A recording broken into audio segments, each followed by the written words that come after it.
Assalamualaikum warahmatullahi wabarakatuh. Kami dari kelas 7B, kelompok 6 mata kuliah komunikasi bisnis yang beranggotakan saya Chelsea Selviani Pratama, saya Sarah Sita Agustin, saya Diana Nabila, Saya Lita Tepsutadi. dan sekarang kami akan memperlihatkan video praktek dari komunikasi bisnis yang berbentuk diskusi, dan ini videonya. Selamat menonton!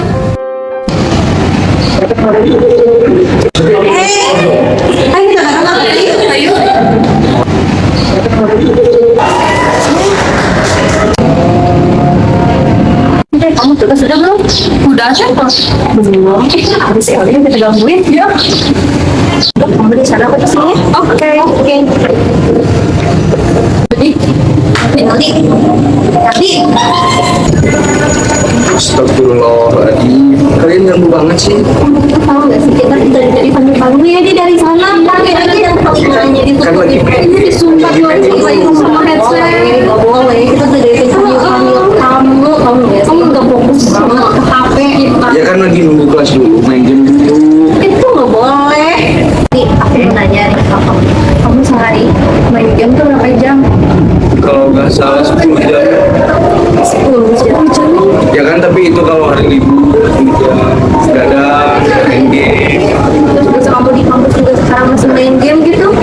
Tapi kan di kampus nggak seterusnya main game. Kalau lagi santai aja nunggu jam kelas juga kan bisa pakai main game. Lama tadi ya? Banyak kan ada tugas juga. Iya Eldi, aku cuma ngasih saran ke kamu. Lebih baik kamu gunain waktu itu dengan sebaik-baiknya. Soalnya nih ya, dari main game itu punya dampak buruk juga buat kamu. Yang pertama kamu tuh nanti bakal kecanduan. Terus kamu juga nggak peduli sama sekitar, kayak tadi sama aku pas dia panggil Eldi kamu nggak dengar. Dan ya, main game online itu juga ada dampak negatifnya buat kamu. Yang pertama, kamu bakal jadi kecanduan. Terus kamu nggak peduli sekitar. Terus kamu juga lupa kewajiban kamu sekarang. Kamu kan masih semester 7 nih, semester akhir. Masa sih kamu nggak peduli sama kewajiban kamu? Tapi kan main game juga ada dampak positif bagi kita yang main game. Apa? Contohnya yang pertama kan kita bisa jadi lebih fokus.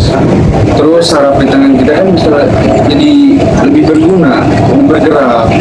Gitu. Terus fokus kita juga kan jadi terlatih. Karena main game juga kan kita harus fokus.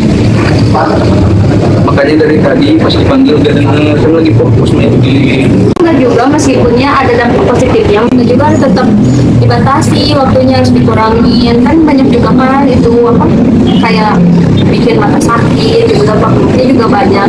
Jadi jangan lama-lama lah kalau misalkan main game, kalau kecanduan kan bahaya juga buat kita. Gitu. Dengerin tuh, jangan main HP terus. Ya, Itu merusak mata kamu nantinya.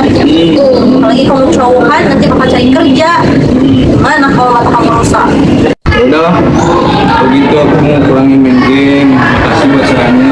Ya sudahlah, nggak usah ribut-ribut. Nggak kok deh.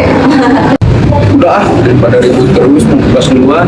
Udah salah dua. Mau bareng nggak? Bentar, kita mau 2 menit lagi. Si Aldi mah dikasih tahu tuh gitu ya. Gak usah ngomongin si Aldi mau bikin pusing aja. Apa-apa aja. Biar dosennya juga udah mau masuk. Ya udah ya.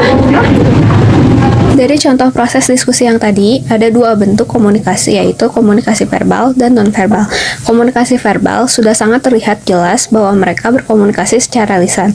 Dan untuk komunikasi non-verbalnya, sekarang saya akan menunjukkan sinyal-sinyal non-verbal yang terjadi selama proses diskusi tersebut. Yang pertama ada celingukan. Gerakan ini terjadi ketika seseorang sedang dalam keadaan bingung, dan yang terjadi pada video ini, celingukan ini menandakan dia sedang bingung mencari-cari seseorang. Lalu yang kedua yaitu gerakan lambaian tangan.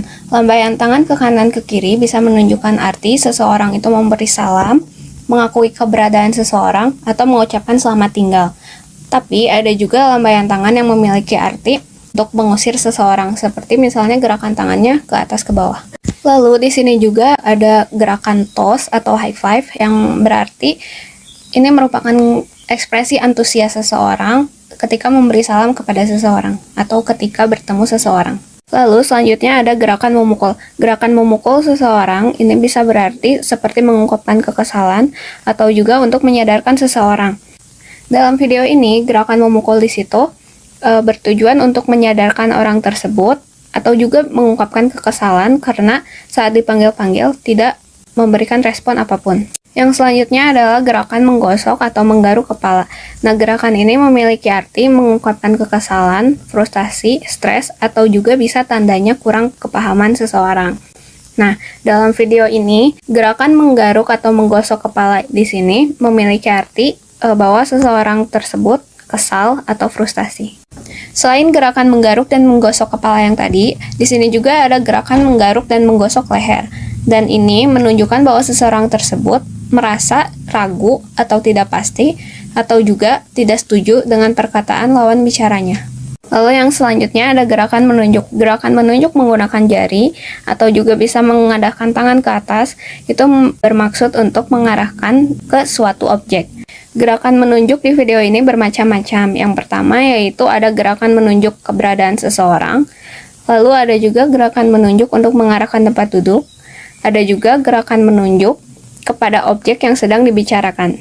Dalam video juga ada gerakan melipat tangan di depan mulut sambil menopang dagu. Nah, gerakan ini menunjukkan bahwa seseorang itu sedang serius.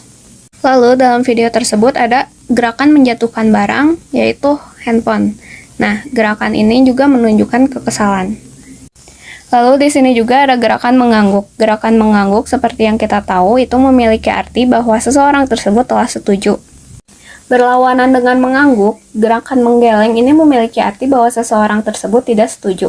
Nah, dalam video ini, gerakan menggeleng dibarengi dengan gerakan menyilangkan tangan di depan dada. Dan itu juga sama memiliki arti tidak setuju. Di dalam video yang tadi, banyak sekali saat dimana seseorang berbicara dengan menggunakan gerakan tangan.